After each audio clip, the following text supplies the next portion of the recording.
안녕하세요. 책사랑방입니다. 오늘도 반갑습니다. 오늘 세 번째 시간, 당신의 질문에 전생은 이렇게 대답합니다. 지은이 박진이요. 한글에 담긴 특별한 에너지. 각 나라의 고유한 언어와 말에도 파동의 힘이 있습니다. 그래서 언어의 리듬이 얼마나 좋은 파동을 가지고 있는가에 따라 그 나라의 흥망성쇠에 많은 영향을 미칩니다. 물론 그런 언어가 지니고 있는 영향은 시대적 배경과 황도대, 태양을 도는 주요 행성들의 행로의 위치, 또 지구의 배열과 그 나라의 지정학적 위치에 따른 변화에 의해서도 나타납니다. 마치 태양과 달의 중력이 지구의 바다에 파도를 일으키고 계절에 영향을 미치듯이 말입니다. 지금의 우주적 위치에서는 기축 언어라고 할 수 있는 영어가 파동음이 가장 높고 좋은 힘을 가지고 있습니다.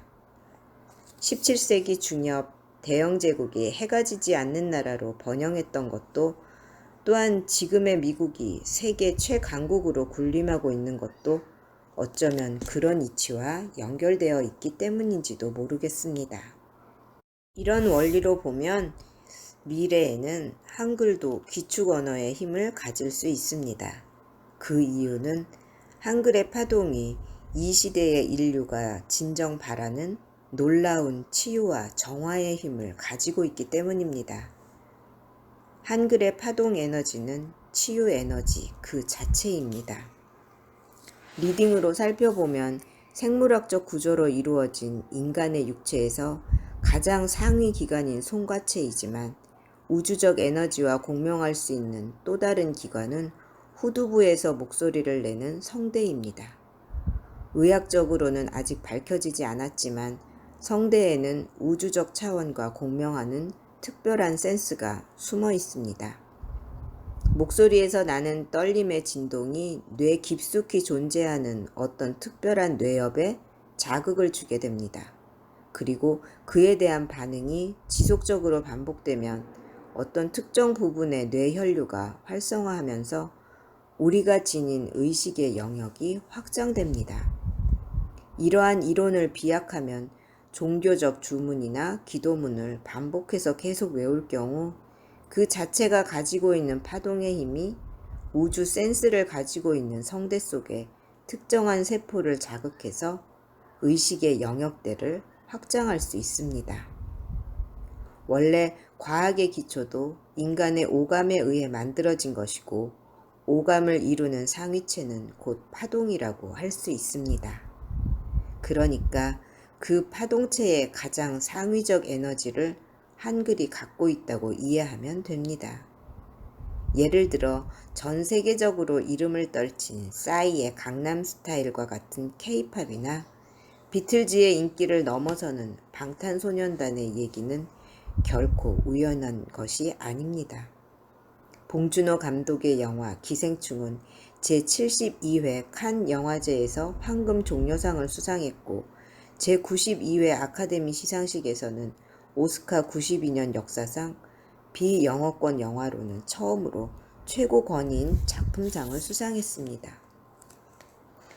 AP통신은 이를 세계의 승리라고 평가했습니다.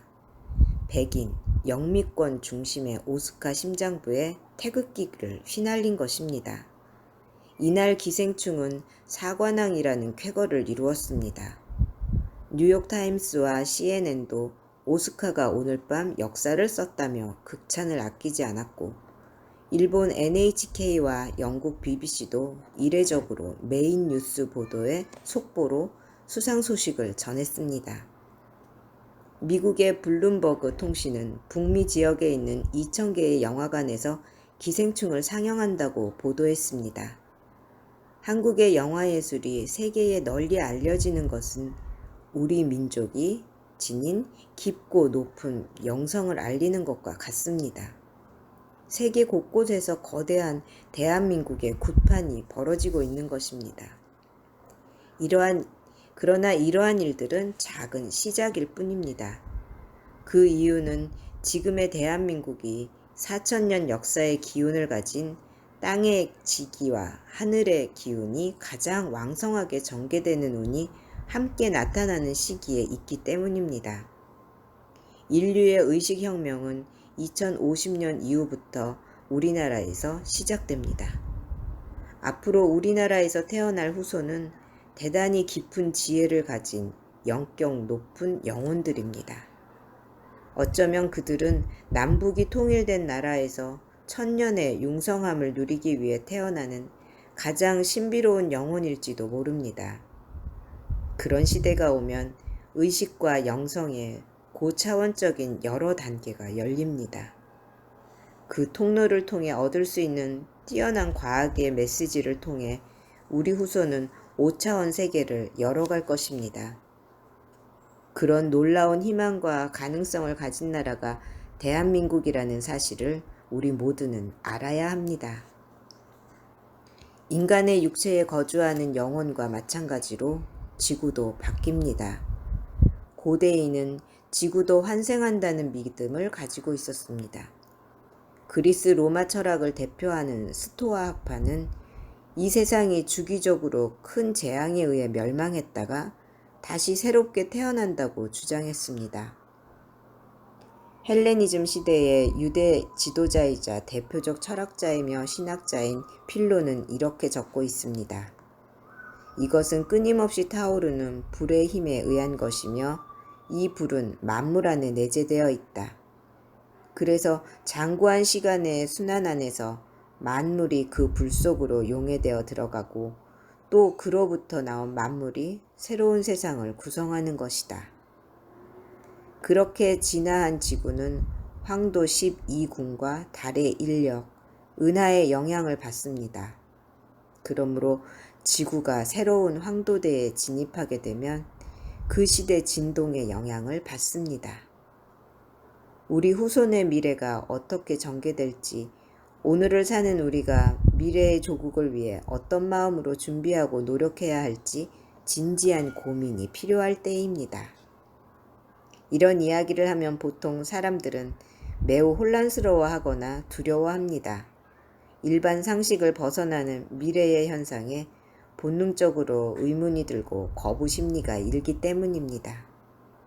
그러나 우리 민족이 가진 고유성이 다른 민족에 비해 높고 깊은 파동으로 이루어져 있으며 그렇게 형성된 우리의 민족의식이 지금 시대에서 최고의 정점으로 향하는 우주적 흐름과 함께하고 있다는 현상의 원리를 깨닫게 되면 자연히 그에 대한 거부 감정이 해소됩니다. 모르기 때문에 의문스럽고 두려운 것이지 이치를 알면 오히려 긍정적 마음을 가질 수 있습니다. 사람이 지닌 의식의 정보는 바다보다 넓고 깊습니다. 그 광활함은 이루 말할 수 없습니다. 정보의 바다인 지구는 우주의식의 일부분이고 우리는 지구의식의 일부분입니다. 들어주셔서 감사합니다. 사랑합니다. 축복합니다. 오늘도 제가 당신을 응원합니다.